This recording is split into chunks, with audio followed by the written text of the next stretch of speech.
Αντιορθωτικό, παιδιά.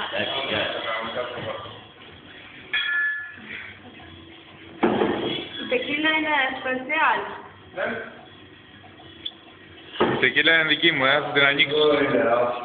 Μάρτιο, όχι, Πρωταπριλιά θα αρχίσω να πίνω. Στο πάνω σένα. Αλήθεια, τι να πεις. 1η Απριλίου, μαλάκα, δεν θα το πιστεύω. Όχι ρε μαλάκα, δεν το Νομίζεις. Ναι, και έτσι έλεγα κι εγώ, αλλά δεν μπορεί. Νομίζεις. Δεν το βάζω κάτω. Δεν δίνει χέρι,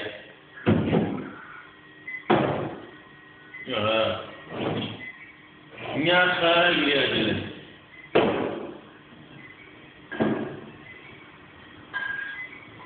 Βάλω το τρίπο, που έτσι δεν γυρίζει, μαλάκα.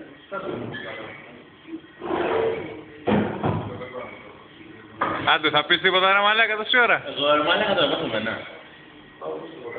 Δεν γράφω στην κάμερα. Ας πρόσεχες.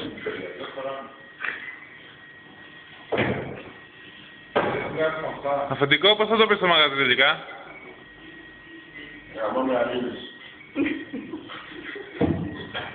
Αφεντικό, μίλησε. Αφεντικό. Πώς θα το πείτε τελικά. Με έθιξες. Με έθιξες. Με έθιξες, Με έθιξες ή με έθιξες. Αυτά είναι ρε μαλάκα.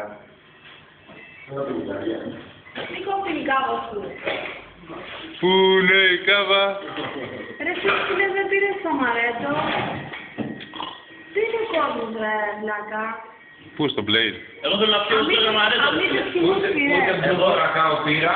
Εγώ θα έρθω να πάρω. Ούτε δεν άδειο. Αφεντικό. Αφεντικό, μία δήλωση παρακαλώ.